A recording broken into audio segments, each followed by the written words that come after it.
कभी सोचा है कि ये दुनिया सुख और दुख के बीच ऐसे पेंडुलम की तरह क्यों झूलती रहती है?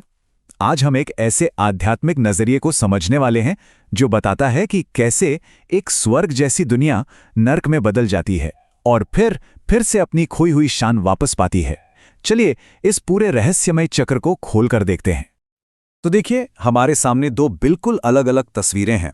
एक तरफ है राम राज्य, यानी कि स्वर्ग की दुनिया, जहां हर तरफ सिर्फ सुख है, शांति है, पवित्रता है। और दूसरी तरफ है आज की दुनिया, जिसे ये स्रोत रावण राज्य कहता है। एक नर्क जो दुख, अपवित्रता और 5 खतरनाक विकारों से भरा हुआ है। तो फिर सबसे बड़ा सवाल तो यही उठता है कि आखिर हुआ क्या? ऐसा क्या हो गया कि सुख से भरी पूरी ये दुनिया दुख के इतने गहरे सागर में जा डूबी? चलिए इस स्रोत के आधार पर इस गुत्थी को सुलझाने की कोशिश करते हैं। इस पूरी गिरावट को समझने के लिए हमें 2 ताकतों को पहचानना होगा जो इस कहानी के बिल्कुल केंद्र में है। एक है खुदा यानी ईश्वर, जिसे हमारा सबसे बड़ा दोस्त बताया गया है, और दूसरा है रावण, जिसे हमारा सबसे बड़ा दुश्मन। और यहीं पर एक बहुत ही दिलचस्प बात सामने आती है। इस सोर्स के मुताबिक रावण कोई एक इंसान नहीं, बल्कि हमारे ही अंदर के 5 विकारों का एक सिंबल है, एक प्रतीक। सोचिए, खुदा को एक ऐसे दोस्त की तरह दिखाया गया है जो हमेशा सुख देता है, लेकिन रावण जो इन विकारों का चेहरा है, वो दुख की दुनिया बनाता है। शायद यही वजह है कि उसे हर साल जलाया जाता है। ये हमारे अंदर के दुश्मन पर जीत का प्रतीक है। अच्छा, तो अगर रावण हमारे अंदर के ही विकार हैं, तो सवाल यह है कि इन विकारों ने पूरी दुनिया पर कब्जा कैसे कर लिया?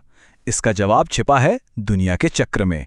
एक ऐसा सिस्टम जो लगातार घूमता है और दुनिया को स्वर्ग से नर्क की तरफ धकेलता है। और इस चक्र का जो मूल सिद्धांत है वो बहुत गहरा है। इतिहास खुद को दोहराता है। इसका मतलब सिर्फ ये नहीं कि कुछ घटनाएं दोबारा होती हैं, नहीं। इसका मतलब है कि पूरी की पूरी दुनिया स्वर्ण युग से लेकर लौह युग तक एक ही पैटर्न में बार बार बनती और बिगड़ती है। देखिए, यह चक्र 4 युगों में बटा हुआ है। शुरुआत होती है सत्य युग यानी गोल्डन एज से, जहां सब कुछ एकदम पवित्र और सुख से भरपूर है। लेकिन जैसे जैसे यह चक्र आगे बढ़ता है, त्रेता और द्वापर युग से होते हुए हम पहुंच जाते हैं कलयुग में, यानी आयरन एज में, जहां दुनिया अपनी सारी पवित्रता खो देती है और दुख अपने चरम पर होता है। तो चलिए अब जरा उस युग पर ध्यान देते हैं जिसमें हम अभी हैं, जिसे ये स्रोत कहता है रावण का राज्य या कलयुग। तो इस लौह युग की, इस रावण राज्य की नींव क्या है? स्रोत कहता है कि वो हैं ये 5 विकार: काम, क्रोध, लोभ, मोह और अहंकार। असल में यही वो 5 सिर हैं जो रावण का असली रूप हैं, और दुनिया के सारे दुखों की जड़ भी यही है। तो फिर इस दुनिया की दौलत का, इन करोड़ों अरबों का क्या मतलब है? यहां एक कड़वा सच बताया गया है कि चाहे किसी के पास कितने ही महल क्यों ना हो, ये सब एक दिन मिट्टी में मिल जाएगा। ये सच्चा सुख नहीं, सिर्फ एक धोखा है, क्योंकि इस पुरानी दुखी दुनिया का खत्म होना तो तय है।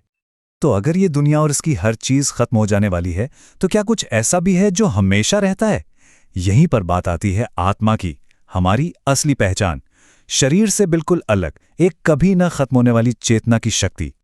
ये मैं और मेरा का फर्क ना बहुत गहरा है। जरा सोचिए, आत्मा है मैं, जो हमेशा रहती है, शाश्वत है, जबकि ये शरीर, ये है मेरा, जो बस कुछ समय के लिए मिला एक साधन है, एक गाड़ी की तरह। असली वजूद तो हमारा यानी आत्मा का है। ठीक है, तो ये समझ में आया कि हम शरीर नहीं, आत्मा हैं। पर अब सवाल यह है कि ये आत्मा इस दुख के चक्र से बाहर निकले तो निकले कैसे?